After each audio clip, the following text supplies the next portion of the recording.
ஐயா சிவாய் நம்ம சொல்லுங்க. ஐயா நான் கேட்கறதுக்கு ஒரே ஒரு கேள்வி, எனக்கு சரியான பதில் சொல்லணும்.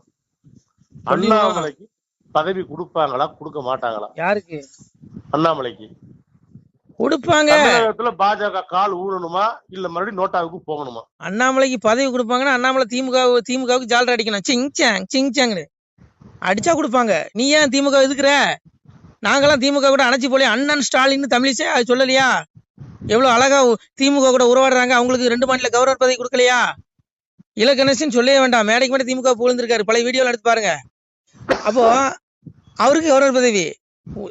நம்ம ஐயா சிபிஆர் சொல்லவே வேண்டாம். சிபிஆர் துணை குடியரசு நேத்தையே மேடையில் சொல்லிட்டாரு. எனக்கு ஆளுநர் பதவி வந்ததான் முத சண்டிவிகாரங்க தான் போன் பண்ணாங்க. அது வாயிலா தான் தெரிந்து கொண்டேன்னாரு. புரிஞ்சுக்கோங்க. நீ எதுக்கு ஏன் திமுக எதுக்குற? நீ ஏன் ஜாலரா அடி சிங் அடி, உனக்கும் கிடைக்கும். தன்மான சிங்கையா. இது ஒரு பதவிக்காக வரல. அண்ணாமலை நினைச்சிருந்தா எல்முருகன் பதவிய மந்திரி பதவியை அப்பதே காலி பண்ணிருக்கலாம். அது தெரியுமா உங்களுக்கு? மந்திரி பதவி வேண்டான்னு தூக்கி எரிஞ்சவரு. இந்த காலத்துல இப்படி ஒரு தலைவனாயா, இப்படி ஒரு மனுஷனாயா? இது மனுஷனாவே இருக்க முடியாது. இது அவதாரம் தான் சொல்லணும். ஏன்னா மனுஷ பயிலுக்கு விருப்பு காட்டு உட்பட்டவன் தான். ஆனா இந்த மனுஷன் பாருங்க, இந்த சின்ன வயசு, என்னை விட சின்ன வயசு தான். எனக்கு இன்னைக்கு எத்தனை, எனக்கு 39 வயசு ஆகுது. என் வயசு தான் நினைக்கிறேன் அவருக்கு. சின்ன சரி பாத்துக்கோங்க. அப்ப அவருக்கே இவ்வளவு ஞானம். இந்த வயசுல எவனாவது மந்திரி பதவி வேண்டாம்னு சொல்லுவானா ஐயா? அன்னைக்கு கேட்டது என்ன? மந்திரி பதவியை தொடர்றீங்களா? வேண்டாம். அவர் தோத்தமே கூப்பிட்டாங்களா டெல்லிக்கு? எல்முருகனுக்கு விட்டு கொடுத்தாரு. இன்னைக்கு அண்ணாமலை விட்டு கொடுக்கலாம். எல்முருகன் மந்திரியா இருக்க முடியாது. ஆனா இந்த மனுஷனை தோக்கடிக்கிறானுங்க. இந்த மனுஷனை கட்சி விட்டு ஒதுக்குறானுங்க. இந்த கட்சி உருப்படாதியா, வயிறுன்னு சொல்றேன். நீ அண்ணாமலை மீண்டும் தலைவராக்கனா இந்த கட்சி மீண்டும் தமிழ்நாட்டில் காலை ஊணும். இல்ல நீ வருகிற தேர்தலில் மண்ணை கவுவ. நீ ஏற்கனவே யாருக்கெல்லாம் எம்எல்ஏ சீட்டு கொடுத்து அவனுக்கு தான் நீ மீண்டும் கொடுக்க போற. அவன் எல்லாம் மண்ணை கவுவான். எவனும் ஜெயிக்க மாட்டான். எழுதி வச்சுக்கோ. இங்க பாரு, பிஜேபியில் எவனும் தியாகி கிடையாது.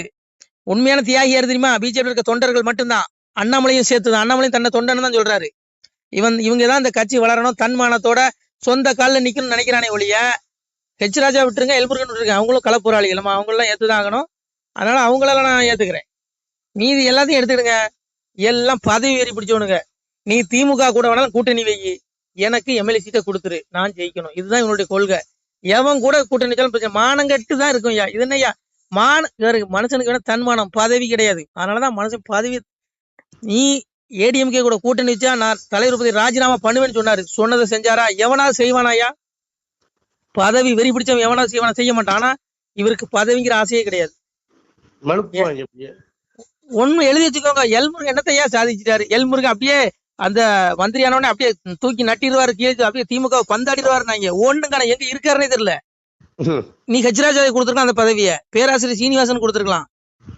அதனால புரிஞ்சுக்கோங்க. இங்க உண்மையா உழைக்கிறவங்களுக்கு பதவி கொடுக்க மாட்டானுங்க. நீ கத்திட்டே சாகு கடைசி வரைக்கும். தொண்டர்கள் பாருங்க, இவனுங்க எப்படி தெரியுமா? இங்க இருங்க, மேடைக்கு மேடை எலியும் பூனை மாதிரி சண்டை போடுவானுங்க. கீரியும் பாம்பு மாதிரி கொத்திக்கானுங்க மேடையில பேசும்போது. ஆனா மேடை விட்டு கீழே இறங்கினதுமே அண்ணன் ஸ்டாலின் அம்மா சொல்லும். அப்புறம் இவங்கள சொல்லவே வேண்டாம். அப்புறம் இவங்க ஒண்ணு புரிஞ்சுக்கிடுங்க. எந்த கட்சி ஆகட்டுமே, தலைவர்கள் எல்லாமே மேல்மட்டத்தில் இருக்கவன் எல்லாமே பதவி ஆசைப்படிச்சான் திரிவான். இவனுக்கு எந்த கட்சியும் பகைக்க மாட்டான். மேலோட்டமா பேசுவான், ஒட்டிக்குவான். ஆனா தொண்டர்கள் மட்டும் கொம்பு சீவி விடுவான். பிஜேபி தொண்டர்களும் திமுக தொண்டர்களும் அடிச்சுட்டு சாகணும். எப்படி? இவனுடைய திட்டம் தானே. நான் அதை தான் சொல்றேன். நீ சிவனுக்கு தொண்டனாரியா? இந்த பயிலுக்கு மலஞ்சலம் கழிக்கிற மனுஷ பயிலுக்கு பின்னாடி போவாதங்கிறேன். உலகத்துக்கே அப்ப சிவபெருமானி அவனுக்கு தொண்டனாரு. தொண்டர்தம் பெருமையே என்னவும் பெரிதாகுமேனா. சிவனுக்குள்ள நீ தொண்டரானா, நீ அடியாரானா, நீ மோட்ச வீடு அடையலாம். இந்த விடுதலை, இந்த இறப்புங்கிறது பிறப்புங்கிற துன்பத்திலிருந்து விடுபட்டு மோட்சம் கிடைக்கும். அதை விட்டுட்டு இங்க பாருங்க, இங்க எவனுமே பரமாத்மா கிடையாது, எவனும் தியாகி கிடையாது. நீங்க சொல்ற மாதிரி இவங்க மத்தியில வாழ்றதுக்கு போய் சேர்றதே மேல். அதனால ஒண்ணு புரிஞ்சுக்கிடுங்கய்யா, இந்த காலம் மோசமான காலம். இது இப்படிதான் இருக்கும். எவனையும் தண்டிக்க முடியாது. நீ பாருங்க, 15 ஆண்டுகள் ஆச்சு மோடி ஆட்சிக்கு வந்து என்னத்தை பண்ணிட்டாரு? எல்லா தொண்டர்களும் என்ன நினைச்சான்? ஐயோ இவர் வந்த உடனே அப்படியே திமுக பந்தாடிடுவாரு, அப்படியே தாண்டம் ஆடிடுவாருன்னா என்னாச்சு? ஆராசா பேசாத பேச்சா மோடிய, கனிமொழி பேசாத பேச்சா? அப்படி அவங்க பேசும்பொழுது பாஜக தொண்டர்களின் ரத்தம் கொதிக்குது. ஆனா பெரிய பெரிய தலைவர் பதவி வாங்கி வச்சிருக்கான் பாருங்க. இவன் எவனாவது திருப்பி பேசவானா? பேச மாட்டான். அதனால ஐயா ஒண்ணு புரிஞ்சுக்கோங்க ஐயா. இங்க பாருங்க, இங்க எல்லாம் பதவிக்காக தான் இருக்கான். கமலாலயத்துல குரூப் பாருங்க, அவன் எந்திரிச்சு போகும்போது சேர் உட்காந்துக்கு நாற்காலியும் பின்னாடி ஒட்டிட்டு போவோம். எல்லாம் பவிக்கால் போட்டு ஒட்டி வச்சிருக்கான். அவன் பதவி காப்பாத்திக்கணும், நல்லா இருக்கணும், அவ்வளவுதான். எவனுக்குமே இந்த கட்சி வழக்குன்னு என்ன இல்லை. அண்ணாமலையோ அண்ணாமலை பாஜக தொண்டர்கள் 1-2 பேர் இருக்காங்க. இவங்களை தவிர எவனுக்குமே அந்த எண்ணம் இல்லைங்க. அதனால இங்க பாருங்க, சாமி வர வேண்டிய காலம் நெருங்கிருச்சு. அண்ணாமலை வந்து நான் சொல்ற மாதிரி அண்ணாமலை ஒருவேளை பரமாத்மாவுடைய அவதாரமா இருக்கலாம். எங்க ஐயா யோகி அவதாரம். ஒருவேளை ஒரு தூதனா கூட இருக்கலாம். ஏன்னா அந்த கலியுகம் அழிஞ்சு தர்மயுகம் வரக்கூடிய நாள் நெருங்கிட்டு. ஏன்னா கலியுகம் அழியும் போது இது போல சம்பவம் சம்பவிக்கிறாரு. ஆட்சியாளர்கள் ஊழல் பண்ணுவான். சாமி தான் சொன்னாரு, பாசாங்கு மந்திரியும் பாவிகளாய் கூசாமல். சாமி சொல்றாரு, நாடு தண்ணியில் ராஜாக்கள் பாவிகளாய் வந்து பாசாங்கு மந்திரியும் பாவிகளாய் கூசாமல் பெண்ணாலும் பொன்னாலும் மண்ணாலும் பேசி நிலக்கரையில் நித்த முடிவார்னா. முன்னோர்கள் உண்டு பண்ணி வைத்த சிவ உட்பொருளை தேடாது கண்டதெல்லாம் தெய்வமான கை எடுப்பாருன்னா சாமி சொன்னான். ஆட்சியாளர்கள் ஒழுக்கம் இல்லாம போயிருவான். மேடைக்கு மேடை மந்திரி பாசாங்கு பண்ணுவான். உங்களுக்கு நாங்க அதை செஞ்சிருவோம் இதை செஞ்சிருவோம் பொய் புரட்டு பேசுவான்னா. எம்பெருமான் சொன்னது நடக்கா இல்லையா? கலியுகம் அழிஞ்சு போகுது. அழியுற நாள் இதெல்லாம் நடக்குது. அண்ணாமலை என்ன பிரதம மந்திரியா இல்ல உள்துறை அமைச்சர் அவங்க மீது நடவடிக்கை எடுக்கிறதுக்கு? அவரு என்ன பாவம், ஒரு அறிக்கை தான் விட முடியும்.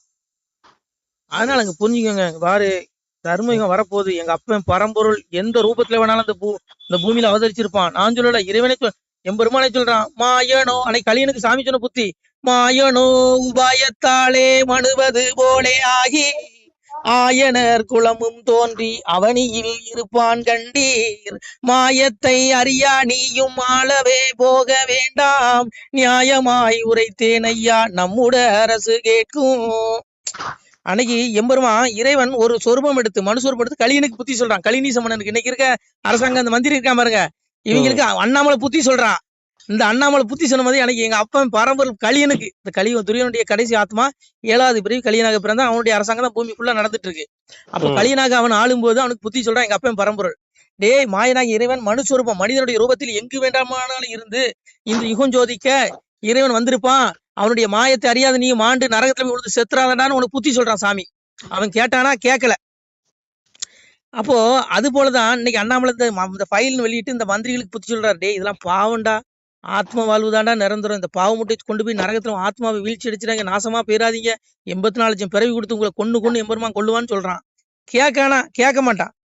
அதனால விட்டுருங்க ஐயா. அண்ணாமலை வந்து இறைவனுடைய தூதனா கூட இருக்கலாம். ஏன்னா நான் சொல்லல, கல்வி கடவுள் சரஸ்வதி அந்த தாய் வந்து தாளாற்றா. கலியுகத்துல இறைவன் எப்படி வருவானா, சாமி தாய் தாளாற்றா பாருங்க. தார தர தர தாராரு தார தர தர தாராரு உலகம் 14 ஒரு கூடைக்குள் ஒரு சொல் மொழிக்கால வந்தவரு இலகு பிரகாச சுவடு கொண்டு இளங்கும் பதியாள பிறந்தவரு வம்பு கலியுக குளமறுக்க வைந்தர் பதியாள வந்தவரு அம்புக்கணை ஒன்றும் இல்லாமலே அறுக்க வந்தாரோ கலிதனையும் கூட படைகள் துணை இல்லாமலே குறும்பை அடக்க வந்தவரோ சாடத்தலையாரி ஒன்றில்லாமல் சதைக்க வந்தாரோ கலியுகத்தை வாழும் ஆயுதம் எடுக்காமலே வதைக்க வந்தாரோ கலியுகத்தை கோளு பேய்களை கிரகங்களை கொல்ல வரம்பற்ற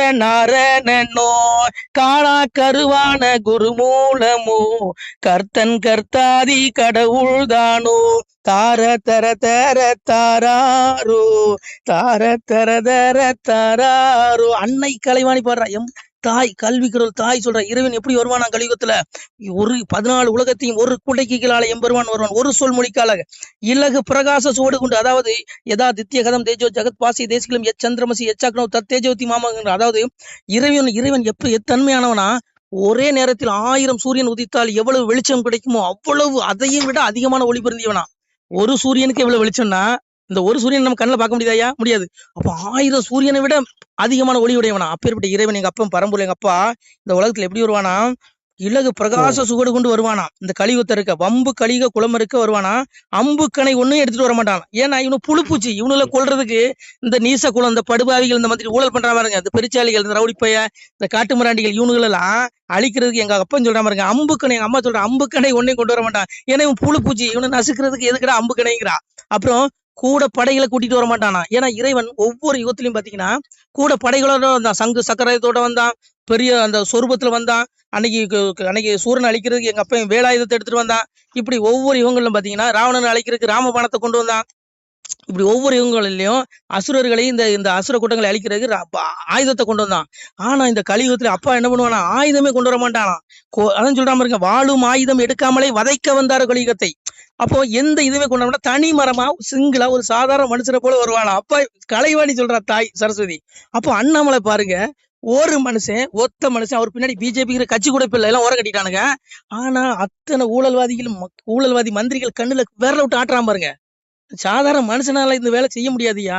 ஒரு பரபிரம்மம் அண்ணாமலை சாதாரண மனுஷனா இருந்தாலும் கூட எங்க அப்பன் பரமாத்மா, எங்க அப்பன் அவனுக்குள்ள இருந்து வேலை செய்யறான், அண்ணாமலைக்குள்ள இருந்து இந்த வேலை செய்யறான். இல்ல நம்ம எதுக்க முடியாதுயா, புரிஞ்சுக்கோங்க.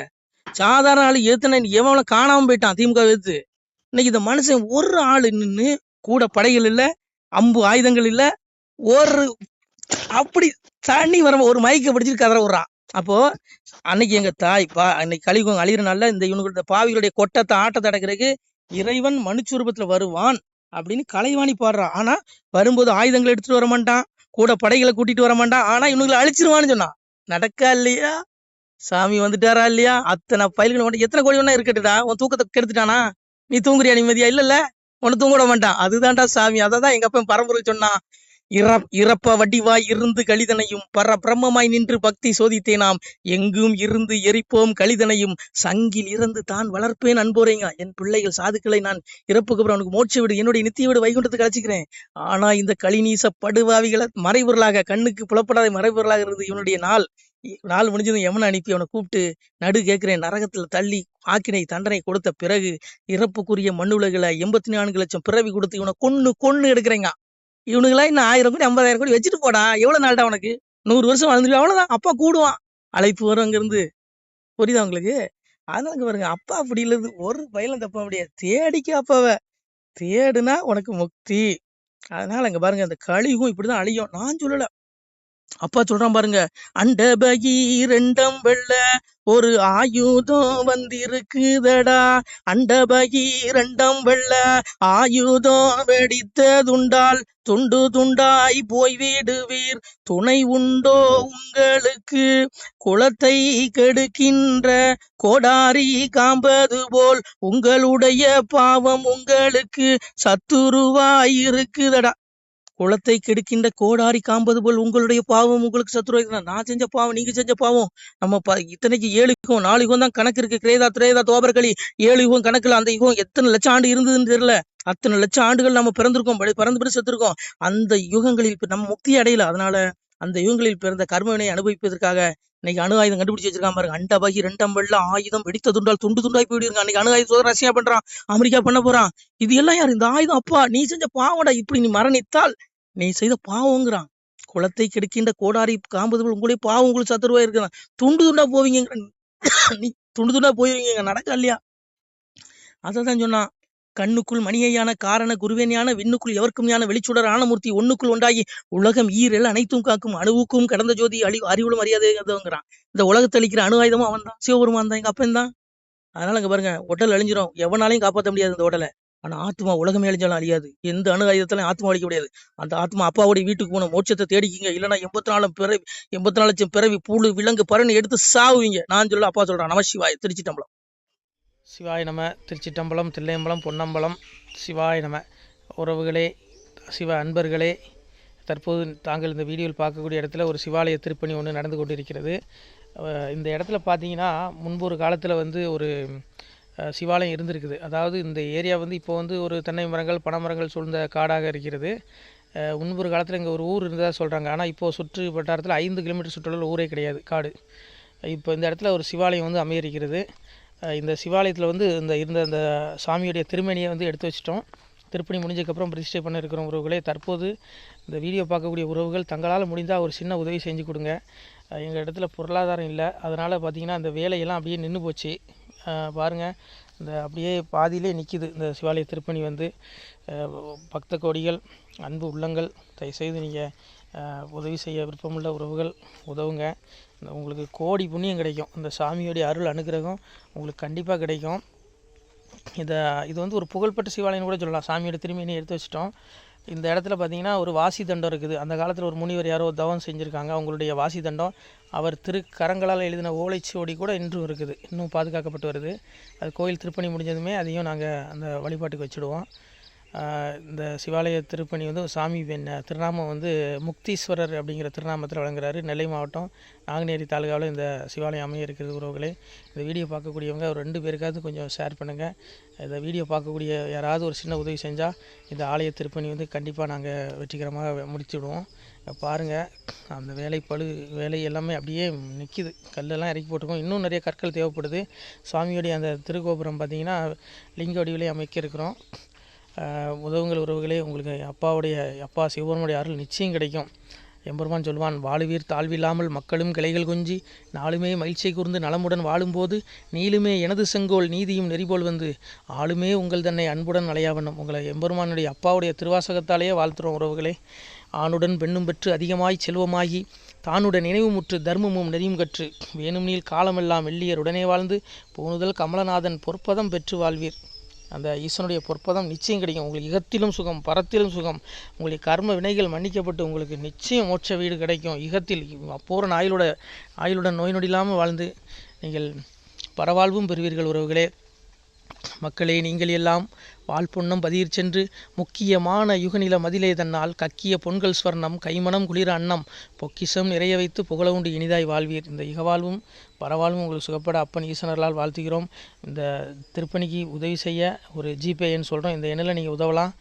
நீங்கள் இந்த எண்ணிலேயே நீங்கள் தொடர்பு கொள்ளலாம். ஜிபே, ஃபோன்பே, வாட்ஸ்அப் எல்லாம் இந்த நம்பர் தான். 93 85 44 31 06 93 85 44 31 06. இந்த எண்ணில் நீங்கள் உதவலாம், தொடர்பும் கொள்ளலாம்.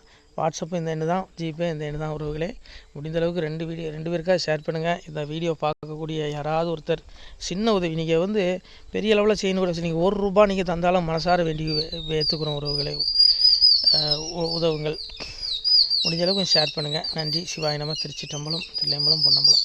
உறவுகளே, நம்ம இந்த இடத்துல வாழ்ந்து மறைந்த ஒரு சித்த மகாபுருஷர் பயன்படுத்திய பல 100 ஆண்டுகளுக்கு முன்பு உள்ள வாசி தண்டம் ஒரு சித்த மகாபுருஷர் பயன்படுத்தியது.